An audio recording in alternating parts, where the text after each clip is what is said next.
और इस वक्त की बड़ी खबर आपको दे दें, न्यायिक हिरासत में भेजे गए आर्यन खान।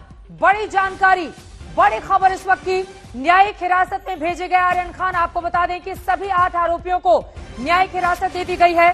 आज एक बार फिर से सुनवाई। अरविंद ओझा हमारे साथ जुड़ चुके हैं। अरविंद, न्यायिक हिरासत में भेजे गए आर्यन खान, अब तक तो एनसीबी की कस्टडी में थे, अब उनको न्यायिक हिरासत। जी बिल्कुल, देखिए आर्यन खान समेत जो 7 आरोपी हैं उनको न्यायिक हिरासत में भेजा गया। और इन सबके बीच जो आर्यन खान के वकील हैं सतीश मानसिंदे, उन्होंने बेल एप्लीकेशन मूव करने के लिए भी कहा है। लेकिन बड़ी खबर यही है कि नारकोटिक्स कंट्रोल ब्यूरो की टीम ने अदालत से और रिमांड की मांग की थी आर्यन की, खासतौर पर और आरोपियों की। और नारकोटिक्स कंट्रोल ब्यूरो की टीम ने कहा था कि हमने एक अचित नाम के शख्स को गिरफ्तार किया है जिसे आर्यन को कन्फ्रंट कराना है। घंटों की दलील चली है, लेकिन मजिस्ट्रेट ने कहा है कि ऑलरेडी 3 अक्टूबर को आर्यन को गिरफ्तार किया गया था, अचित को 6 अक्टूबर को गिरफ्तार किया था। आइए आखिर इतना डिले क्यों कर रहे हैं? मजिस्ट्रेट का कहना है कि हमने जांच अधिकारी को काफी सफिशिएंट वक्त दे दिया है, अब हम कस्टोडियल जो इंटरोगेशन की इजाजत नहीं देते हैं। और यही कहते हुए आर्यन समेत कुल 7 जो आरोपी हैं उनको न्यायिक हिरासत में भेज दिया है। तो ये बड़ी खबर है अपने आप में कि नारकोटिक्स कंट्रोल ब्यूरो की टीम 11 अक्टूबर तक पुलिस कस्टडी की डिमांड कर रहा था। कौन सी जेल में रखा जाएगा? जेल में रहेंगे आर्यन खान? कौन सी जेल में रखा जाएगा? उनके साथ कौन कौन से और लोग होंगे? जी देखिए, मैं सबसे पहले आपको बता दूं चित्रा कि अभी अभी जो हमें जानकारी मिली है कि जैसे ही बाकायदा मजिस्ट्रेट ने ऑर्डर दिया है कि 7 दिन की जैसी सतीश मानसिंदे ने इंतरिम बेल के लिए कहा है कि उनका कहना है कि आर्यन के अलावा जो 2 और बेल एप्लीकेशन मूव की गई। अब यह देखना होगा कि मजिस्ट्रेट इस बेल एप्लीकेशन को एक्सेप्ट करते हैं या नहीं करते हैं। अगर एक्सेप्ट नहीं करते हैं तो जेल जाना होगा शाहरुख खान के बेटे आर्यन खान को। जेल की सलाखों के पीछे हो सकता है कि ऑथर रोड जेल भेजा जाए। किस जेल में भेजा जाएगा ये कुछ देर का और इंतजार करना पड़ेगा। जेल होती भी है या फिर बेल हो जाती है। और इसी कोर्ट से, जहां इस वक्त इस कोर्ट में मौजूद है चित्रा, किला कोर्ट, यहीं से आर्यन खान सीधा जेल जाते हैं या फिर अपने घर मन्नत बेल मिल जाएगी तो मन्नत जाएंगे। लेकिन बड़ी खबर यही है कि एनसीबी को झटका भी लगा है। और साथ ही साथ मजिस्ट्रेट ने यह भी कहा कि आपको काफी वक्त दे दिया गया है, अब और वक्त देने की गुंजाइश बचती नहीं है। जो नारकोटिक्स कंट्रोल ब्यूरो है वो कह रहा था कि हमें 11 अक्टूबर तक जो है वो पुलिस कस्टडी दी जाए, लेकिन मजिस्ट्रेट ने साफ कह दिया कि हमने आपको काफी टाइम दे दिया पुलिस इंटरोगेशन के लिए। अब यही कहते हुए मजिस्ट्रेट ने कहा है कि आर्यन खान समेत जो 7 कुल आरोपी हैं उनको ठीक है। मैं फौरन अरविंद आपके पास लौट के आ रही हूँ। साहिल जोशी इस वक्त मेरे साथ, मेरे सहयोगी जुड़ चुके हैं। साहिल के पास कुछ जानकारी है। साहिल, आर्यन खान के लिए जमानत की अर्जी दाखिल की गई है। अब सवाल बड़ा यह है कि जमानत उन्हें मिलेगी या फिर आज की रात उन्हें जेल में ही गुजारना होगा? क्या जानकारी मिल रही है साहिल आपको? देखिए चित्रा, 2 जमानत की अर्जियां फाइल की गई है। एक इंटरिम जमानत की अर्जी, क्योंकि फुल फ्लेजेड बेल के लिए टाइम लग सकता है, इसके लिए सतीश मानेशिंदे ने इंटरिम बेल, अंतरिम जमानत की अर्जी भी फाइल की हुई है, जिस पर तुरंत सुनवाई हो सकती है। और हो सकता है कि अगर सही समय पे अंतरिम जमानत पर सुनवाई हुई तो आज ही रात को उनको रिहा कर दिया जा सकता है, कोर्ट से ही उनको रिहा कर दिया जा सकता है। दूसरी अहम बात यह है कि फुल फ्लेजेड बेल के लिए अलग से वहां पर हियरिंग होगा। सतीश मानेशिंदे ने उस पर कहा है। मैजिस्ट्रेट का कहना है कि अगर आप तैयार है कॉपरेट तो मैं बैठकर बेल अर्जी सुनने के लिए भी तैयार हूं। यह बात मैजिस्ट्रेट ने सामने रखी है। एनसीबी का कहना है कि वो 24 घंटा काम करते हैं, मतलब उनका यह कहना, मानेशिंदे का कहना है कि एनसीबी क्यों नहीं सुनना चाहती बेल की अर्जी, तो उनका यह कहना है कि एनसीबी अभी कर सकती है। मैजिस्ट्रेट का कहना है कि मैं सुनने के लिए तैयार हूं, तो हो सकता है कि अभी बेल की अर्जी सुनवाई हो सकती है उसमें। देखिए जो प्रोसीजर है उसके मुताबिक एनसीबी का मानना था कि उनको रिमांड मिलनी चाहिए, उन्हें कस्टडी मिलनी चाहिए, जो रिजेक्ट कर दी गई है। जिस तरीके से अरविंद बता रहे थे, कोर्ट का, मैजिस्ट्रेट का कहना है कि वेग है उनका रिमांड एप्लीकेशन जो है वो पूरी तरीके से वेग है। पहले 2 एप्लीकेशंस है उसके मुताबिक 3 तारीख को आर्यन खान का स्टेटमेंट लिया गया था। 3 तारीख के स्टेटमेंट में अगर अर्चित को का नाम लिया गया था तो 6 तारीख को, 3 दिन के बाद उसकी गिरफ्तारी क्यों हुई है? अगर ऐसा है तो फिर इसका मतलब यह कि जो आज की अर्जी है, आज का जो रिमांड एप्लीकेशन है वो पूरी तरीके से वेग है। 2 एप्लीकेशंस के बीच में क्या इन्वेस्टिगेशन किया है, हर एक्यूज से किस तरीके की जानकारी निकली है, उसके बारे में एनसीबी कोई भी चीज अदालत के सामने नहीं रख पाई है। इसके चलते वो इन एक्यूज को, जो 7 एक्यूज है, उन सभी एक्यूज को अननेसेसरी, विदाउट एनी रीजन, किसी कारण के बिना एनसीबी के रिमांड में नहीं रख सकते और इसीलिए उनको जुडिशियल कस्टडी भेजने का फैसला मैजिस्ट्रेट ने किया। उसके बाद तुरंत ही आर्यन खान के वकील और बाकी सारे जो वकील थे उन्होंने कहा कि हम बेल की अर्जी करना चाहते हैं। आर्यन खान की तरफ से सतीश पांडे शिंदे ने, जो मैंने कहा कि 2 अर्जियां की है, एक इंटरिम बेल की ताकि तुरंत उनकी रिहाई हो सके, और जो दूसरी अर्जी है वो पूरे यानी पूरे जब तक ट्रायल चलेगा तब तक बेल पर रहने की अर्जी उनके तरफ से फाइल की गई है, जिस पर बाद में सुनवाई हो सकती है, बाद में जिरह हो सकती है। अब यह सुनवाई करने होने के लिए मैजिस्ट्रेट तैयार है, तो हो सकता है कि आज ही उनकी सुनवाई हो सकती है। हालांकि एडिशनल सॉलिसिटर जनरल जो एनसीबी के लिए अब तक आर्ग्यूमेंट कर रहे थे, उनका कहना है कि बेल के लिए जो एप्लीकेशन किया गया है उनका एनसीबी ने विरोध किया हुआ है। यह नई एक ब्रेकिंग न्यूज हम देना चाहते हैं। Additional solicitor general Anil Singh, इनका यह कहना है कि वो बेल की अर्जी का विरोध करते हैं। उनका कहना है कि bail should be heard by special court under NDPS act, मतलब मैजिस्ट्रेट बेल की अर्जी नहीं सुनवाई कर सकते। एनडीपीएस एक्ट के तहत स्पेशल कोर्ट ही बेल की सुनवाई हो सकती है। तो बेल पर सुनवाई करने के लिए भी एनसीबी की तरफ से विरोध किया जा रहा है। माने शिंदे कह रहे हैं कि accused can file interim bail, that is अंतरिम जो जमानत की अर्जी है, and that can be heard by magistrate court. मतलब उनका यह कहना है कि पूरा जो बेल होगा, फुल फ्लेजेड बेल होगा, उसकी अर्जी हम एनडीपीएस कोर्ट पे करेंगे, लेकिन जो इंटरिम बेल है, अंतरिम जमानत होगी आज की आज रिहाई करने के लिए, वो कम से कम मैजिस्ट्रेट सुन सकते हैं। यह आर्ग्यूमेंट माने शिंदे कर रहे हैं। अब थोड़ी देर में पता चल पाएगा कि उसके बारे में क्या डिटेल्स निकलकर सामने आते हैं, लेकिन या मैजिस्ट्रेट के सामने ये सुनवाई होती है कि नहीं होती है। लेकिन इतनी बात तो तय हो चुकी है कि अब एनसीबी के कस्टडी में आर्यन खान समेत बाकी जो एक्यूज हैं उनको नहीं जाना पड़ेगा। मैजिस्ट्रेट का मानना है कि जिस तरीके की रिमांड अर्जी एनसीबी ने की थी वो पूरी तरीके से वेग है। अलग अलग एक्यूज के मामले में क्या जानकारी उन्होंने इकट्ठा की है, किस तरीके से जांच की है, उसकी कोई भी जानकारी एनसीबी पूरी तरीके से अदालत के सामने नहीं रख पाई है, जिसके वजह से उनको जुडिशियल कस्टडी में भेजा जाता है। चित्रा, ये महत्वपूर्ण बातें आपने बताई हैं। मैं आपके पास फौरन लौटूंगी साहिल, उसके पहले अरविंद ओझा आपका रुख करते हुए सौरभ वक्तानिया भी मन्नत जो शाहरुख खान का घर है वहां के बाहर से हमारे साथ जुड़ चुके हैं। लेकिन अरविंद, अब सीधे आपका रुख करते हुए, क्योंकि डे 1 से एनसीबी का पूरे मामले में जो रुख है वो 11 अक्टूबर तक की मांग करती रही आर्यन खान और उनके बाकी दोस्तों समेत। अब तक कुल 17 लोग गिरफ्त में हैं और आर्यन से उनके दोस्त से पूछताछ के आधार पर कई और लोगों को गिरफ्तार किया था एनसीबी ने, जिनके जरिए जांच को आगे बढ़ा रही थी। लेकिन वो कौन कौन से सवाल है जिसका जवाब अभी मिल नहीं पाया है, इस वजह से एनसीबी इस जमानत का विरोध कर रही है इस वक्त भी, जब बीते कई दिनों से लगातार वो पूछताछ कर रही है आर्यन खान से। जी देखिए, सीधी बात करें तो देखिए, सबसे पहले आर्यन के पास से, आर्यन के पोजीशन से किसी तरह का कोई ड्रग्स बरामद नहीं हुआ था। नारकोटिक्स कंट्रोल ब्यूरो पहले भी रिमांड ले चुकी थी कि हमारे पास से हमें इस पूरे नेक्सस का खुलासा करना है, हमारे पास व्हाट्सएप चैट है। अब आज जब अदालत में 3 दिन की पुलिस कस्टडी के बाद नारकोटिक्स कंट्रोल ब्यूरो की टीम इस अदालत में पहुंची है, तो उनका कहना था कि हमने अचित नाम के मैं लौट रही हूँ। साहिल जोशी के पास कोई और नई जानकारी सामने आई है। साहिल, मैं आ रही हूँ। अरविंद, साहिल जोशी के पास कोई नई जानकारी है। साहिल, अभी मुझे जो समझ में आ रहा है उसके मुताबिक मुझे लगता है कि आज की रात जुडिशियल कस्टडी में, यानी हो सकता है कि आर्थर रोड जेल में आर्यन खान को काटनी पड़ सकती है, या फिर डेजिग्नेटेड जेल करके जो एनसीबी का जो कस्टडी है उसी को डेजिग्नेट कर दिया जाएगा जुडिशियल कस्टडी के रूप में, क्योंकि मैजिस्ट्रेट का कहना है कि जो हियरिंग है वो कल सुबह 11 बजे होगी, ये मैजिस्ट्रेट कह रहे हैं। तो हो सकता है कि इंटरिम बेल की अर्जी भी शायद कल उसकी सुनवाई हो। हालांकि अभी भी जिरह चल रही है। माने शिंदे अभी भी पुश कर रहे हैं कि अभी के अभी अगर वो इंटरिम बेल पर सुनवाई कर सके तो ज्यादा ठीक रहेगा। इस पर अभी भी जिरह चल रही है, लेकिन मैजिस्ट्रेट कह रहे हैं कि we will hear it tomorrow, मतलब मैं कल 11 बजे इसके बारे में सुनवाई कर सकता हूं। अभी भी फिलहाल ये बात चल रही है। जो एडवोकेट जनरल है, सॉलिसिटर जनरल है, एडिशनल सॉलिसिटर जनरल है, वो ये कह रहे हैं कि उनका सबमिशन है वो बेल कैसे मेंटेनेबल नहीं है उस पर जाएगा और वो कल उसके बारे में अपना से फाइल करेंगे। जबकि जो डिफेंस काउंसिल से, सारे के सारे डिफेंस काउंसिल, उनका यह कहना है कि पूरा का पूरा एनसीबी का यूनिट समीर वानखेड़े के सहित इस वक्त अदालत के अंदर मौजूद है। क्यों नहीं इंटरिम बेल को लेकर अभी इस पर सुनवाई हो सकती। मैजिस्ट्रेट अभी भी इसके बारे में फैसला नहीं दे रहे, लेकिन उन्होंने एक टिप्पणी की है कि कल सुबह 11 बजे मैं इसके बारे में सुन सकता हूं। तो हो सकता है कि उनको एक रात और यहां पर काटनी पड़े, या तो एनसीबी के लॉकअप पे, जिसको जुडिशियल कस्टडी के रूप में डेजिग्नेट किया जाएगा जेल, क्योंकि अभी 7 बज चुके हैं।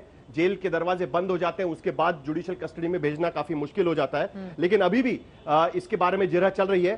थोड़ी देर हमको और इंतजार करना पड़ेगा ये समझने के लिए कि क्या आर्यन खान आज रात को एक और रात हवालात में काटेंगे या उनको आज रिहाई हो सकती है। चित्रा, ये महत्वपूर्ण बात आपने कही है कि एक और रात क्या वो काटेंगे या फिर कल, जैसा कि खबर आ रही है कि आर्यन की जमानत पर कल सुनवाई हो सकती है। लेकिन साहिल बार बार इस बात पर जोर दे रहे हैं कि अभी भी सुनवाई चल रही है, थोड़ा सा और इंतजार करना होगा कि क्या ये फाइनल फैसला है कल को लेकर या अभी भी कोई गुंजाइश यहां पर बन सकती है जब आर्यन के वकील की ओर से अपना पक्ष रखा जाएगा। अरविंद, आपको बीच में रोकना पड़ा था, अपनी बात पूरी कीजिए। अगर आज रात को न्यायिक हिरासत में ही रखना होगा आर्यन को, तो क्या वो एनसीबी की जो ये अस्थायी जेल है दफ्तर के भीतर उसी में रहेंगे या फिर आपको लग रहा है कि उनको कहीं और भेजा जा सकता है?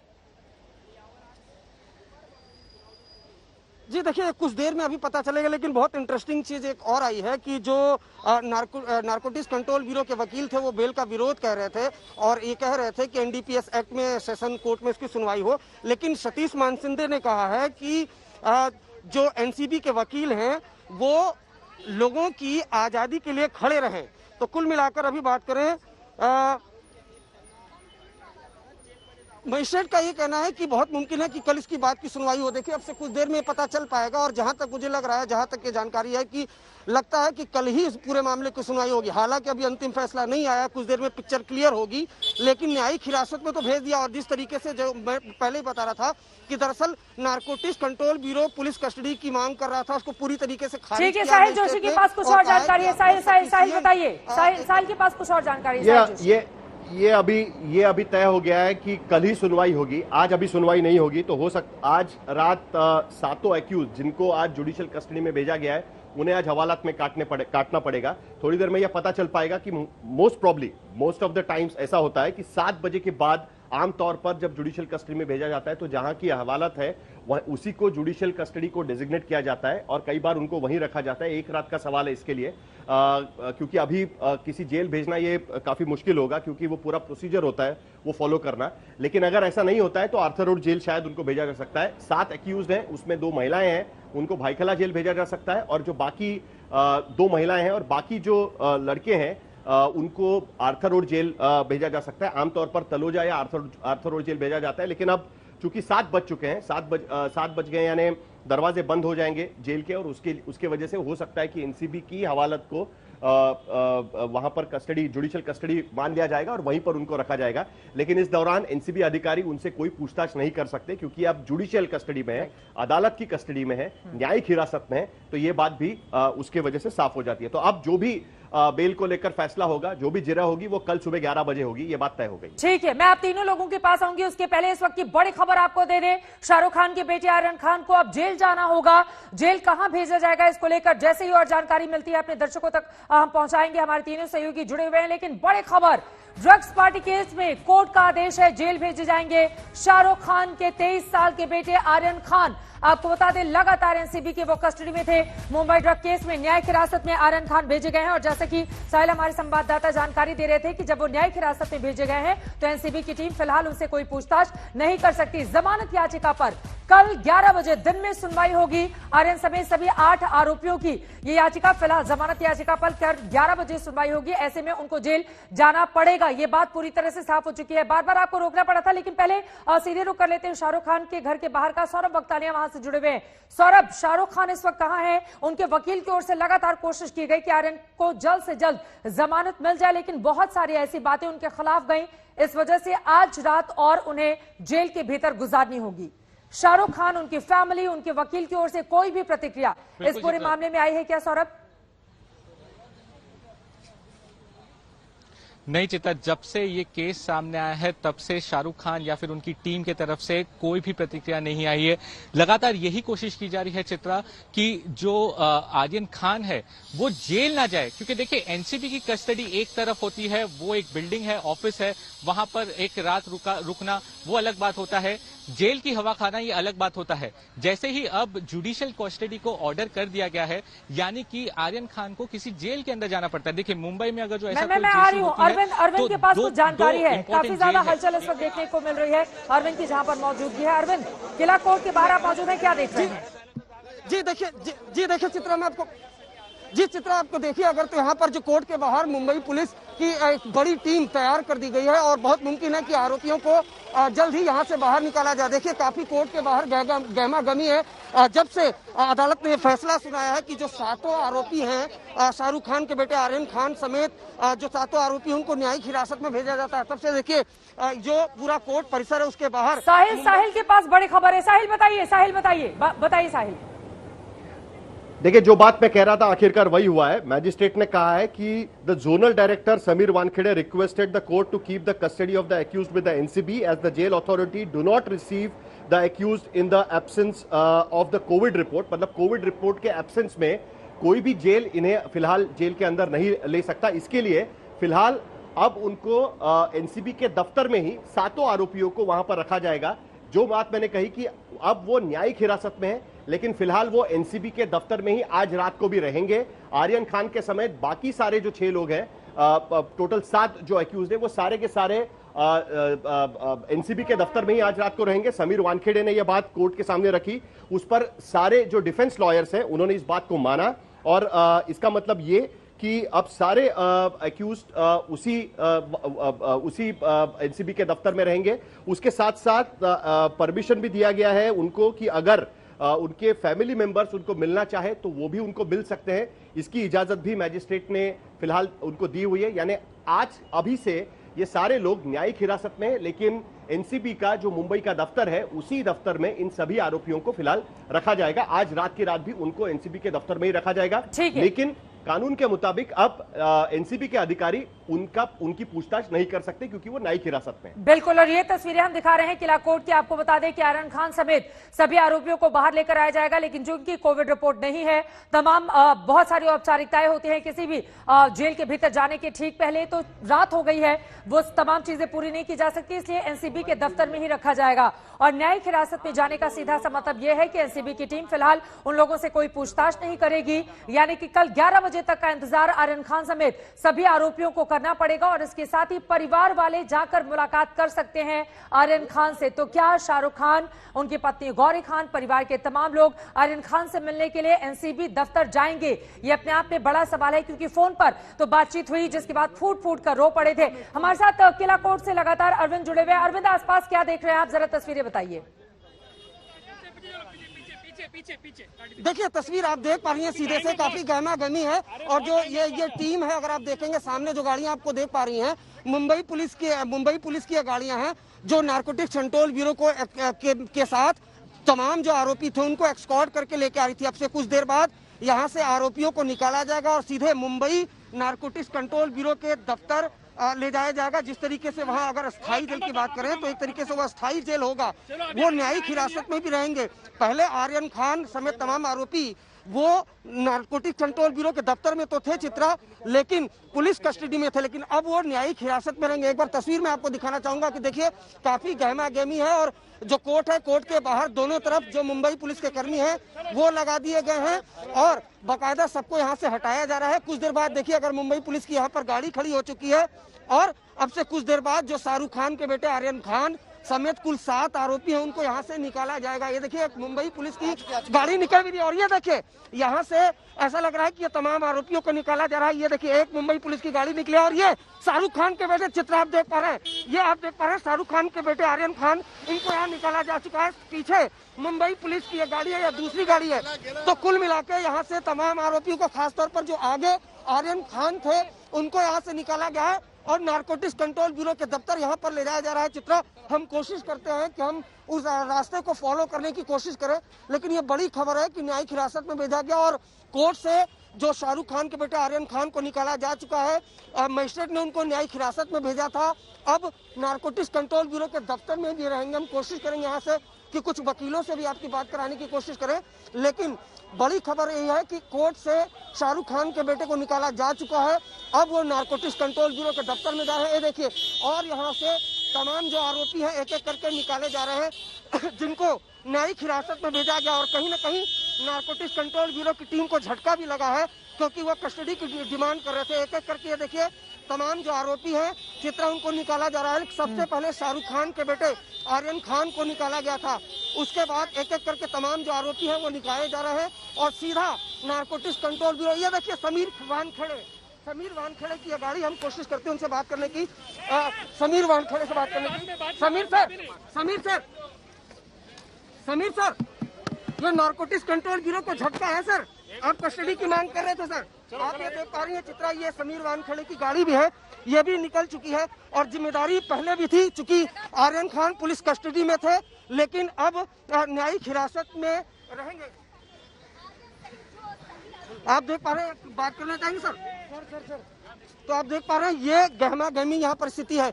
सतीश वानखेड़े को आपने चित्रा देखा, पहले भी जो शाहरुख खान के बेटे आर्यन खान थे वो पुलिस कस्टडी में थे, तो सुरक्षा की जिम्मेदारी और तमाम जिम्मेदारी वो समीर वानखेड़े की थी। अब न्यायिक हिरासत में है तो भी जवाब जो जिम्मेदारी है वो समीर वानखेड़े की होगी। लेकिन बड़ी खबर यही है, यहाँ पर हम कोशिश करते हैं कुछ वकीलों से भी आपकी बात कराने की चित्रा, लेकिन यहाँ से आर्यन खान को फिलहाल निकाल लिया गया है।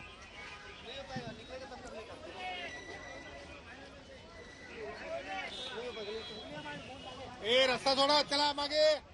लगातार जानकारी देते हुए हमारे संवाददाता अरविंद ओझा, आप देख पा रहे हैं शाहरुख खान के बेटे को सबसे पहले आर्यन खान को एनसीबी की टीम लेकर गई है। सबसे पहले मुंबई पुलिस की एक गाड़ी थी, उसके ठीक पीछे यानी कि दूसरी गाड़ी जिसमें शाहरुख खान के बेटे आर्यन खान से आज एनसीबी दफ्तर में ही जो अस्थायी जेल बना हुआ है उसी में रखा जाएगा और कल 11 बजे कोर्ट में फिर से पेशी के लिए लेकर आया जाएगा, जिसके बाद जमानत की अर्जी पर सुनवाई होगी। आज रात फिलहाल जमानत की अर्जी पर सुनवाई करने से कोर्ट ने इनकार कर दिया। कल सुबह 11 बजे तक का वक्त मुकर्रर किया गया है इसके लिए। अरविंद ओझा लगातार वहां से जुड़े हुए। अरविंद, समीर वानखेड़े से आपने बातचीत भी की थी, दरअसल एनसीबी को लेकर भी बहुत सारे सवाल खड़े हो रहे थे कि क्या जानबूझकर बॉलीवुड के जो दिग्गज हैं उनको निशाने पर लिया जा रहा है। उसके जवाब में उन्होंने कई महत्वपूर्ण बातें बताई थी। मैं चाहूंगी कि उन बातों को भी आप जरा कोट करके बताइए और आसपास की तस्वीरें भी दिखाते रहिए। आप किसी वकील से भी कोशिश कर रहे थे। अरविंद, मैं आऊंगी, साहिल कुछ अपडेट दे रहे हैं। साहिल जोशी, बताइए। देखिए अभी आगे की जांच जो है वो काफी इंपॉर्टेंट हो जाएगी, क्योंकि अभी ये जुडिशियल कस्टडी में चले गए हैं। जिस चीज की ये लोग मांग कर रहे थे, अर्पित अभी भी 2 दिन के लिए उनके पास कस्टडी में है। अब अर्पित से जो ये कहा जा रहा था कि हम एक बड़ा नेक्सस इस पे ये करना चाहते हैं, सबसे बड़ा झटका उनको इस बात का लगा है कि जिस तरीके से कल जो खुलासा किया गया कि इसमें से 2 लोग जो उनके विटनेस लिस्ट में शामिल है, वो विटनेस लिस्ट में शामिल जो विटनेस है उनके नाम पर, वो विटनेस उन आरोपियों को हाथ में पकड़कर कैसे लेके आ रहे थे। एनडीपीएस एक्ट के तहत जो मैनुअल दिया गया है, जो प्रोसीजर मैनुअल है, उसके मुताबिक जो अधिकारी है वही एक्यूज, उनके हाथ में एक्यूज की सुरक्षा होती है और किसी भी एलिज्ड एक्यूज को इस तरीके से किसी प्राइवेट पर्सन के हाथ में सौंपना, ये एनडीपीएस एक्ट के तहत, एनडीपीएस के वर्किंग मैनुअल के तहत ये गलत बात है। ये बात रखने की कोशिश बार बार की गई है। अब उसके बाद एनसीबी की तरफ से कहा गया कि ये दोनों जो देखे गए, उसमें से एक मनीष अग्रवाल, मनीष जो भानुशाली है वो भारतीय जनता पार्टी का कार्यकर्ता है, वो उसने खुद ही माना है। दूसरे जो है केपी गोस्वामी, वो एक प्राइवेट डिटेक्टिव है और ये दोनों लोग एक दूसरे को अच्छी तरीके से जानते हैं। अब ये दोनों लोग जो है वो वहां पर क्या कर रहे थे, वो कह रहे हैं कि ये विटनेस है तो वो उन एक्यूज को पकड़ के अंदर कैसे लेके जा सकते हैं, वो उससे पहले ही वहां पर कहां पहुंचे थे। ये सारी चीजों का जवाब भी कहीं ना कहीं एनसीबी को देना पड़ेगा। कल जो बात एनसीबी की तरफ से कही गई है वो सिर्फ इतनी कही गई है कि वो अपना काम कर रहे थे और उन्होंने कोई भी गलत काम किया नहीं है। आज भी अगर आप देखें तो लगता है कि अभी भी एनसीबी पर कोई आरोप लगाने को तैयार नहीं है। हालांकि अरबाज के वकीलों ने साफ आरोप लगाया हुआ है कि ये जो पूरा रेड है वो कॉन्फेक्टेड रेड है, वहां पर ड्रग्स प्लांट किया गया, लेकिन ये आरोप प्रत्यारोप हर केस में इस तरीके से चलते रहते हैं। लेकिन जो स्पेसिफिक इस बार खुलासा हुआ है कि इस तरीके के विटनेसेस को यहां पर ले आना और उनको एक्यूज के इतने नजदीक छोड़ना, इस पर कहीं ना कहीं सवाल उठ रहे हैं और जिसके चलते इसका जवाब भी कहीं ना कहीं एनसीबी को देना पड़ेगा। हालांकि उनका यह कहना है कि हमारा जो दफ्तर पहुंच चुके हैं इस वक्त, आप देख पा रहे हैं तस्वीरों में, आप देखिए एनसीबी दफ्तर पहुंच चुके हैं। शाहरुख खान के बेटे आर्यन खान और सभी जितने भी आरोपियों को, ये एनसीबी दफ्तर की तस्वीरें इस वक्त आपको दिखाई दे रहे हैं। ग्राउंड फ्लोर पर ही सामने लिफ्ट है, उसके बाद सेकंड फ्लोर पर सभी को लेकर जाया जाता है, जैसा कि इन तस्वीरों में साफ साफ आपको दिखाई दे रहा है। अरविंद, आप लगातार फॉलो कर रहे थे, एनसीबी दफ्तर पहुंच चुकी है पुलिस की गाड़ी और ये देखिए ये ऊपर का पहला मंजिला और ऊपर रखे जाते हैं, यहीं पर अस्थायी जेल बनाया गया है। अरविंद, अपनी बात पूरी करें, आपको बीच में रोकना पड़ा था। जी देखिए, एनसीबी के दफ्तर पहुंच चुके हैं और वहीं थर्ड फ्लोर पर पूरी रात गुजारनी पड़ेगी और कल 11 बजे सुनवाई होगी। लेकिन चित्रा, जैसा कि आपने पूछा था, हमने समीर वानखेड़े से, आज तक ने समीर वानखेड़े से बात की जितनी कंट्रोवर्सी है और नारकोटिक्स कंट्रोल ब्यूरो पर जिस तरह के आरोप लगे हैं, जैसा साहिल जोशी बता रहे थे कि 2 ऐसे शख्स थे जो कि प्राइवेट पर्सन थे और वो बकायदा तस्वीरों में आर्यन खान को पकड़ करके नारकोटिक्स कंट्रोल ब्यूरो के दफ्तर ले जा रहे थे। जब हमने समीर वानखेड़े से पूछा कि एनसीपी आरोप लगा रही है कि नारकोटिक्स कंट्रोल ब्यूरो के साथ 2 बीजेपी के कार्यकर्ता थे और वो बकायदा कोऑपरेट कर रहे थे रेड को, उसके बाद समीर वानखेड़े ने साफ साफ कहा कि हमने 9 ऐसे लोगों को जो पब्लिक के विटनेस हैं उनसे पंचनामा कराया है, उसमें ये 2 शामिल हैं। जो पूरा प्रोसीजर है वो लीगली है और कानून के दायरे में हो रहा है। साथ ही साथ आज तक ने यह भी पूछा था समीर वानखेड़े से, चूंकि काफी दिनों से बात चल रही है कि आप सिर्फ सेलिब्रिटीज से जुड़े लोगों को ही टारगेट कर रहे हैं, बॉलीवुड के एक्टर को, टीवी एक्टर को, टीवी एक्ट्रेस को। तो उनका कहना था कि हमारे आंकड़े गवाही दे रहे हैं, हमने पिछले 1 साल में 320 लोगों को अरेस्ट किया है, मुंबई में बड़े बड़े ड्रग्स सिंडिकेट का पर्दाफाश किया है। ये तमाम आरोप झूठे हैं, हम गवर्नमेंट सर्वेंट हैं, लोगों को सर्व करते हैं और हम अपना काम आगे भी करते रहेंगे। लेकिन इस तरह के आरोप लगे हैं और कुछ ऐसी तस्वीरें हैं। नारकोटिक्स कंट्रोल ब्यूरो इस बात से इनकार नहीं कर सकता, इस बात की सफाई देनी होगी कि भले ही वो पंचनामा करने आए थे, लेकिन पंचनामा करने वाला एक प्राइवेट पर्सन आर्यन खान का हाथ पकड़कर नारकोटिक्स कंट्रोल ब्यूरो में कैसे लेकर जा रहा है, इसका जवाब नारकोटिक्स कंट्रोल ब्यूरो के पास नहीं था। हालांकि समीर वानखेड़े की अपनी दलील है और उनका कहना है कि पूरी तरह से कानूनी प्रक्रिया का पालन हो रहा है, हम अपनी जांच बिना किसी दबाव के आगे बढ़ाते रहेंगे। और इन सब के बीच जो बड़ी खबर यही है कि एक बार फिर आर्यन खान उसी नारकोटिक्स कंट्रोल ब्यूरो के दफ्तर में पहुंच चुके हैं जहां पर वो पुलिस कस्टडी में थे, लेकिन अब फिलहाल वो न्यायिक हिरासत में है। एक तरीके से कहे तो अस्थायी जेल में है, वहां पर पूरी रात उनको वहां पर गुजारनी होगी और उसके बाद कल फिर से 11 बजे सुनवाई होगी बेल पर। नारकोटिक्स कंट्रोल ब्यूरो की टीम ने आज ही विरोध किया था बेल का, ये कहते हुए कि दूसरे कोर्ट में, एनडीपीएस कोर्ट में इसकी सुनवाई होनी चाहिए थी। लेकिन आज कहीं न कहीं नारकोटिक्स कंट्रोल ब्यूरो की टीम को झटका भी लगा है और कहीं न कहीं मजिस्ट्रेट ने, जैसा साहिल बता रहे थे, वेग रिमांड को वेग बताया और ये कहा कि जब आर्यन को 3 अक्टूबर को गिरफ्तार किया गया और आप आधार में कह रहे हैं कि हमने कंचित नाम के शख्स को गिरफ्तार किया है, दोनों को कन्फ्रंट कराना है, तो आपके पास काफी वक्त था, अब जांच अधिकारी को और वक्त नहीं दिया जा सकता। बिल्कुल, लिहाजा और भी कई महत्वपूर्ण बातें हैं। अरविंद, जब आपने बातचीत की थी समीर वानखेड़े से, उसका जिक्र मैं करूंगी क्योंकि बहुत सारे सवाल एनसीबी को लेकर भी पूछे जा रहे हैं। लेकिन साहिल, आपके पास कोई जानकारी आप बताना चाह रहे हैं?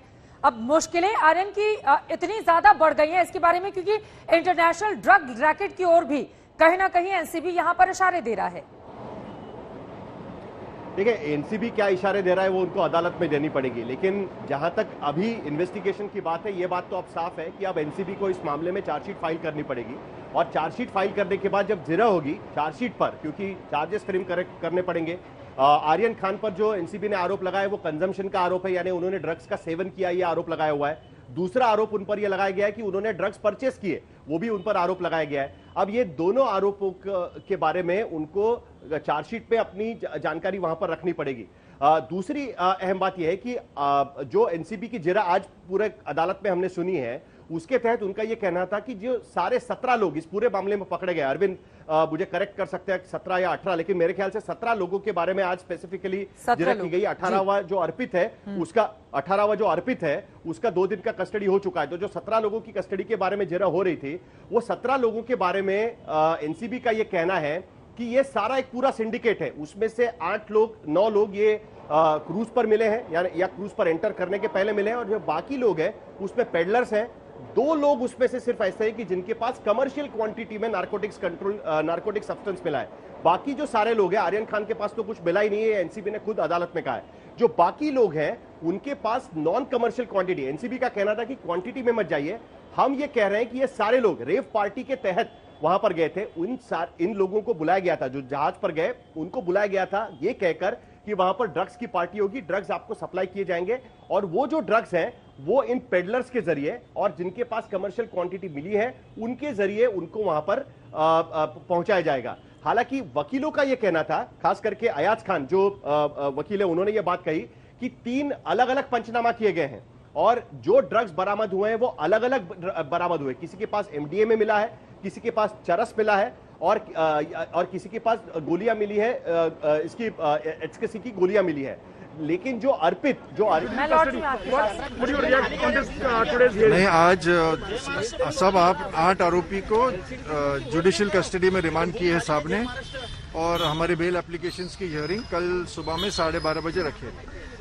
जिस तरीके से प्रेसिडेंट हमने देखे नहीं है बहुत ज्यादा इस तरीके की, आज जुडिशियल कस्टडी होने के बाद भी कोर्ट ने डिफेंस लॉयर की रिक्वेस्ट पे ही आज एनसीबी के ऑफिस में रखने का आदेश दिया। सारे नहीं, हमारे रिक्वेस्ट नहीं है, वो कोविड का प्रोटोकॉल है और बिकॉज उनके पास सर्टिफिकेट नहीं है इसीलिए उन लोग अभी इतना लेट हो गया है, इसीलिए उन लोग को वापस एनसीबी कस्टडी में सेफ कस्टडी के लिए रखा है बस। सर, कल के लिए कोई इंस्ट्रक्शन है एनसीबी को जो बेल हियरिंग के लिए वो उन लोग अपना रिप्लाई फाइल करेंगे और फिर court will hear both sides and decide on merits. Sir, एक और मामला आ रहा था कि क्या इस कोर्ट के पास जुरिसडिक्शन है बेल एप्लीकेशन सुनने का, जबकि जी हाँ, कमिट कर चुके हैं हमारा नहीं ऐसा कुछ, हमारा ऐसा सबमिशन है कि क्योंकि सेंटेंस जो है मैक्सिमम अप टू 6 मंथ्स है, तो इसीलिए ये कोर्ट को जुरिसडिक्शन है।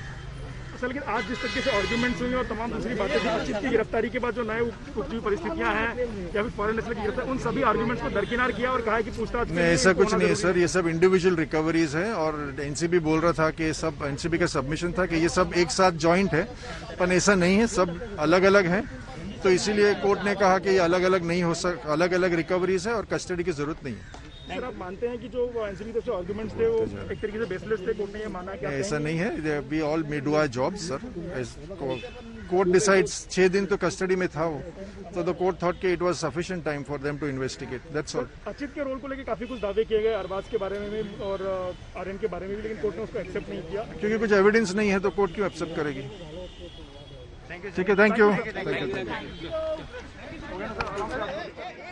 जो आरोपी पक्ष के वकील हैं उनको आप सुन रहे थे, उनकी ओर से विस्तार में बताया गया है कि कल 11 बजे इस पूरे मामले में उनकी जमानत अर्जी पर सुनवाई होगी। इसके अलावा उन्होंने ये भी जानकारी दी है कि चूंकि जो जेल की औपचारिकताएं होती हैं वो पूरी नहीं हो सकती, इस समय काफी देर हो चुकी है, इस वजह से एनसीबी के ही दफ्तर में उन सभी को रखा जाएगा। अपने आप में बेहद महत्वपूर्ण, कल क्या जमानत मिल जाएगी आर्यन खान को, ये देखना होगा, क्योंकि लगातार उनके वकील, शाहरुख खान, पूरे परिवार की ओर से कोशिश यही की जा रही है। लेकिन जिस तरह की बातें निकलकर सामने आई है, और इसी सवाल के साथ सीधे मैं आपका रुख करना चाहूंगी, क्योंकि हम सब ने देखा था जो बातें एनसीबी की ओर से कोर्ट के भीतर रखी गई हैं, उसमें उस चैट का भी जिक्र किया गया है अरविंद ओझा, जिन चैट के जरिए शिकंजा और ज्यादा कस गया है आर्यन खान पर, क्योंकि उसके जरिए इंटरनेशनल ड्रग ट्रैफिकिंग की भी बात एनसीबी की ओर से बताई गई है भीतर। और अचित कुमार जिसकी गिरफ्तारी हुई है, कहा जा रहा है आर्यन से पूछताछ के आधार पर ही उसको गिरफ्त में आया है, और इन तमाम लोगों से पूछताछ बेहद जरूरी है। लेकिन अब तो चूंकि न्यायिक हिरासत है तो एनसीबी की टीम पूछताछ कर नहीं सकती है। देखिए, आपको बताऊं कि इसी पर मजिस्ट्रेट ने बहुत इंटरेस्टिंग बात कही। उनका कहना था कि 3 अक्टूबर को आर्यन गिरफ्तार होते हैं और अचित 6 अक्टूबर को गिरफ्तार होते हैं।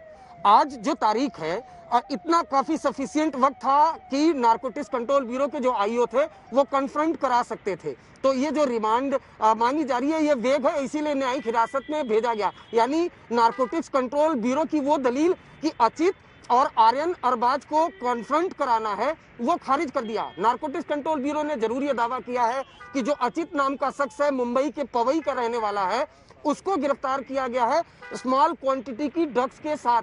वो जो शख्स है अचित, वो गिरफ्तार हुआ है आर्यन और अरबाज के डिस्क्लोजर पर। लेकिन फिर वही बात अटकती है कि 3 अक्टूबर को आर्यन को गिरफ्तार किया जाता है, अरबाज को 6 अक्टूबर को गिरफ्तार किया जाता है अचित को। तो काफी आपके पास वक्त था, आप कन्फ्रंट करा सकते थे, इसलिए आपकी खारिज किया जाता है। देखिए, व्हाट्सएप चैट की बात की गई थी कि व्हाट्सएप चैट, इंक्रिप्टेड डॉक्यूमेंट्स वो रिकवर हुए हैं, लेकिन ये भी बात एक सत्य है कि आर्यन खान के पोजीशन से किसी भी तरीके की ड्रग्स की रिकवरी नहीं हुई थी। देखिए, कोई भी एजेंसी जब जांच करती है तो पुलिस कस्टडी या पुलिस रिमांड में लेने के लिए इस तरह के तमाम दलील देती है कि हमें फलाना अक्यूज को इसलिए पुलिस कस्टडी में लेना है कि हमें उससे ये पूछताछ करनी है, हमें पूरे नेक्सस का खुलासा करना है। तो नारकोटिक्स कंट्रोल ब्यूरो की टीम को एक सफिशिएंट टाइम मिला। पहले 1 दिन की पुलिस कस्टडी मिली, उसके बाद 3 दिन की पुलिस कस्टडी मिली, और इन्हीं सब के बीच लगातार एक एक करके 16 से 17 लोगों को, और जहां तक मेरी जानकारी है शायद कुछ देर बाद आंकड़े 18 से 19 भी पहुंच जाएंगे चित्रा, जिसमें एक विदेशी नागरिक है उसको भी गिरफ्तार किया गया है कॉमर्शियल क्वांटिटी के साथ। तो इंटरनेशनल जो एक चेन है वो भी स्टैब्लिश करने की कोशिश की है नारकोटिक्स कंट्रोल ब्यूरो की टीम ने। ठीक है, मैं फौरन आपके पास आऊंगी। बिल्कुल, अब आगे पूरा मामला कैसे बढ़ता है देखना महत्वपूर्ण होगा। विद्या हमारे साथ जुड़ चुकी है किला कोर्ट के बाहर से, और विद्या लगातार जब सुनवाई चल रही थी कोर्ट के भीतर ही मौजूद थी। कोर्ट के अंदर क्या कुछ हुआ, वो कौन कौन सी बातें रही जो आर्यन के खिलाफ गई, जिसके बाद उनको न्यायिक हिरासत में भेजा गया, उनको बेल नहीं दी गई, विस्तार से विद्या जरा इसके बारे में जानकारी दीजिए आप। जी देखिए, अगर इस पूरे मामले को अगर आप गौर से देखेंगे तो दो बार बेलेबल ऑफेंसेस होने के बावजूद अदालत ने ये माना कि एनसीबी को जांच पड़ताल करने के लिए चाहिए था कस्टडी। लेकिन जब अदालत में एनसीबी ने सारे आरोपियों को पेश किया, 8 आरोपियों को, तो साफ साफ उसमें नजर आ रहा था कि उन्होंने कुछ खास काम नहीं है। देखिए, उन्होंने आचित को एक पकड़ के लेके आए थे और कहा कि आर्यन और अरबाज ने इसका नाम लिया है, तो आर्यन और अरबाज की कस्टडी आप मांगेंगे ना, बाकी जो हैं बाकी जो 7 लोग हैं आप उनकी कस्टडी आप 5 लोगों की क्यों मांग रहे हैं? इसका जस्टिफिकेशन नहीं था एनसीबी के पास। दूसरी सबसे अहम बात, जो सबसे पहले अदालत ने देखा कि जो स्टेटमेंट आर्यन ने जो स्टेटमेंट में दिया है जिसमें कि उसने अचित का नाम लिया है, वो स्टेटमेंट पहले दिन रिकॉर्ड हुआ था, यानी कि 3 अक्टूबर को। 3 अक्टूबर से लेकर अब जाके 6 अक्टूबर को आप अचित को अरेस्ट कर रहे हैं। इसका मतलब क्लियरली है कि आपकी प्रायोरिटी में था ही नहीं ये मामला। यही वजह है कि अदालत ने हालांकि कहा कि हालांकि मैं इस मेरिट में नहीं जानना चाहता, ये जानने के लिए कि आखिर इतना डिले क्यों हुआ, क्यों 3 तारीख जब अचित का नाम पता चल गया था तो आप 6 तारीख को जाके अचित को अरेस्ट कर रहे हैं। लेकिन ये रिफ्लेक्ट जरूर करता है रिफ्लेक्शन पे, इस पूरे इन्वेस्टिगेशन पे। और सबसे अहम बात जो कि एनसीबी की तरफ से जो पेश किया गया था कि ये स्टेटमेंट्स पहली बार जब पेश हुए थे तब दिखाए गए थे और अभी भी वो वही स्टेटमेंट दिखा रहे थे। तो अदालत ने देखा कि फ्रेश इन्वेस्टिगेशन के नाम पे बहुत कुछ नहीं है। एक उन्होंने कहा कि जो अरबाज ने जो जिस सप्लायर का नाम लिया था उसको पकड़ने के लिए वो गए थे, लेकिन क्योंकि वो मिला नहीं, उसको एप्रीहेंड नहीं कर पाए, उसको पकड़ नहीं पाए, इसकी वजह से वो उसको पकड़ने की कोशिश आज रात को वो फिर करेंगे। लेकिन ये तो बहुत स्ट्रांग ग्राउंड नहीं लगा अदालत को कि इसके लिए वापस कस्टडी दी जानी चाहिए इन सभी लोगों की। और हर किसी का जो ऑफेंस है वो अलग है। एक चीज और अगर आप देखें तो डिफेंस ने भी आर्ग्यू किया था, जैसे कि अगर नूपुर और स्मिथ की बात करें तो नूपुर और स्मिथ के पास से साइकोट्रोपिक ड्रग्स मिले थे, जबकि अर्चित के पास मिला है चरस, और जिसको कि दिखाने की एनसीबी कोशिश कर रही है कि वो एक बहुत बड़ा सप्लायर है। हालांकि अभी उसके ऊपर सिर्फ कंजम्पशन के जो चार्जेस लगे हैं, यानी कि वो सिर्फ कंज्यूम कर रहा था, वो सप्लाई कर रहा था, उसका चार्ज भी नहीं लगाया था। ठीक है, तो अदालत ने यही देखा कि जब बहुत सारे डिस्क्रिपेंसीज अदालत के सामने आ रहे थे तो अदालत को यही लगा कि इन सबको जुडिशियल कस्टडी में भेज देना चाहिए और अब सबके बेल आर्ग्यूमेंट पर कल सुनवाई होगी। ठीक है विद्या, मैं लौटूंगी आपके पास। हमारे साथ अरविंद ओझा भी लगातार मौके पर जुड़े हुए हैं जो पल पल की जानकारी आप तक पहुंचा रहे हैं। लेकिन आज दोपहर 3 बजे आर्यन खान, अरबाज मर्चेंट समेत सभी 8 आरोपियों को कोर्ट में पेश किया गया। सबसे पहले एनसीबी ने पकड़े गए ड्रग पैडलर अचित कुमार को पेश किया, जिसे कोर्ट ने 9 अक्टूबर तक के रिमांड पर दे दिया। उसके बाद आर्यन खान को लेकर एएसजी अनिल सिंह और सतीश मानशिंदे में लंबी बहस चली। जिरा पूरी होने के बाद मजिस्ट्रेट ने आर्यन समेत सभी 8 आरोपियों को न्यायिक हिरासत में भेज दिया और आज रात एनसीबी की कस्टडी में ही कटने वाली है आर्यन खान की। यह रिपोर्ट देखिए।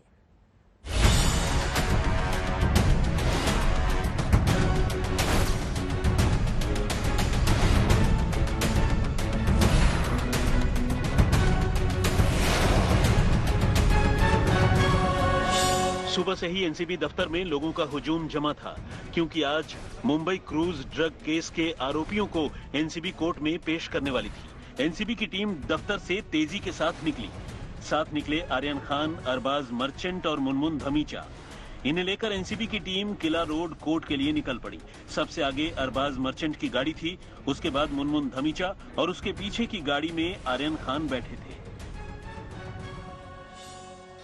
सभी आरोपियों को लेकर नारकोटिक्स कंट्रोल ब्यूरो की टीम आप देख पा रहे हैं कोर्ट पहुंच चुकी है और इसी गाड़ी में तमाम आरोपी रखे गए हैं। अरबाज की बात करें और इस गाड़ी में आप देख पा रहे हैं जो मुनमुन है वो है, और इस गाड़ी में जो आर्यन खान को रखा गया है। सभी को 3 दिन की जो पुलिस कस्टडी है, उसके बाद आप देख पा रहे हैं जो टीम है वो बाकायदा अदालत में लेकर दाखिल हो चुकी है। साथ ही साथ मुंबई पुलिस की भी एक टीम थी। भारी सुरक्षा के बीच लाया गया है तमाम आरोपियों को। आर्यन खान, अरबाज मर्चेंट और मुनमुन धमीचा की एनसीबी की कस्टडी आज पूरी हो रही थी। एनसीबी ने कोर्ट में इनकी कस्टडी 11 अक्टूबर तक बढ़ाने की अर्जी लगाई। एनसीबी ने कोर्ट में बताया कि आर्यन खान से पूछताछ के आधार पर अचित कुमार नाम के ड्रग पेडलर की गिरफ्तारी हुई है। एनसीबी ने अचित कुमार को भी कोर्ट में पेश किया। अचित कुमार पवई का रहने वाला है। सरकारी वकील अद्वैत सेठना ने बताया कि अचित कुमार ने ही आर्यन खान और अरबाज मर्चेंट को गांजा सप्लाई किया था। एनसीबी की पूछताछ में आर्यन खान और अरबाज ने अचित कुमार का नाम लिया था। अद्वैत सेठना ने अचित कुमार को ड्रग रैकेट का हिस्सा बताया। कोर्ट ने अचित कुमार को 9 अक्टूबर तक के लिए रिमांड में दे दिया। एनसीबी ने इस मामले में 17वीं गिरफ्तारी कर ली। ये 17वीं गिरफ्तारी मुंबई के पवई के रहने वाले एक शख्स की गई, जिसका नाम अचित कुमार बताया गया। कोर्ट में एनसीबी ने खुलासा किया कि अचित कुमार अरबाज और आर्यन खान से जुड़ा हुआ था। यही वजह है कि उसकी पुलिस कस्टडी रिमांड मांगी गई। अब अचित को 9 अक्टूबर तक एनसीबी रिमांड में भेज दिया गया है। जाहिर है एनसीबी के अधिकारी अब अरबाज, आर्यन और अचित कुमार के रिश्तों को खंगालेंगे। अदालत में आर्यन खान की पेशी के वक्त उनके वकील सतीश मानशिंदे के साथ शाहरुख खान की मैनेजर पूजा भी पहुंची थी। अदालत में एनसीबी ने आर्यन खान की रिमांड 11 अक्टूबर तक बढ़ाने की अपील की। एनसीबी की तरफ से एक बार फिर एएसजी अनिल कुमार सिंह पेश हुए। एएसजी अनिल कुमार ने अदालत में कहा कि सभी आरोपी एक दूसरे से जुड़े हैं। इस मामले में साजिश साफ नजर आ रही है। आरोपियों को अलग नहीं किया जा सकता। आगे की जांच के लिए 8 लोगों के रिमांड की जरूरत है। एएसजी ने दलील दी कि जांच के लिए एजेंसी को समय चाहिए। अचित कुमार और विदेशी नागरिक का आमना सामना जरूरी है। एएसजी अनिल सिंह ने कहा, आर्यन खान ने अचित कुमार का नाम लिया था, जिसे कल गिरफ्तार किया गया है। हमें असली गुनहगार या उस गैंग का पर्दाफाश करना होगा ताकि ऐसा दोबारा न हो। अगर ये लोग बाहर हैं तो मैं अचित कुमार का क्या करूंगा? इनका आमना सामना करवाना तो जरूरी है। इस नाते रिमांड जरूरी है। आर्यन खान के वकील सतीश मानशिंदे ने बहस में कहा, क्रूज आयोजकों को रिमांड पर लिया गया है। एक विदेशी नागरिक को गिरफ्तार किया गया है, जिसका आर्यन से कोई संबंध नहीं है। मानशिंदे ने कहा, आर्यन को उनके प्रतीक नाम के दोस्त ने वीवीआईपी गेस्ट के तौर पर बुलाया था। आर्यन और प्रतीक के बीच लंबी चैट है, जिसमें रेव पार्टी या ड्रग्स के सेवन का कोई जिक्र नहीं है। बैग की तलाशी में भी कुछ नहीं मिला। मानशिंदे ने कोर्ट में कहा कि एनसीबी ने पिछले 2 दिन से कोई पूछताछ नहीं की है। आर्यन की सभी चैट पहले से ही उनके पास है। उससे छेड़छाड़ नहीं की जा सकती। पिछले 7 दिनों में उन्होंने किसी भी साजिश का खुलासा नहीं किया। ऐसे में रिमांड की कोई जरूरत नहीं है। मजिस्ट्रेट ने पूछा, रिमांड कॉपी का क्या स्टेटस है? मानशिंदे ने आर्यन की तरफ से कहा, हम सबसे लंबे समय से हिरासत में हैं। एनसीबी की जांच आगे नहीं बढ़ी है। वे कह सकते हैं कि मैं उन्हें जानता हूं। इसका मतलब ये नहीं है कि मैंने उनसे कुछ भी लिया है।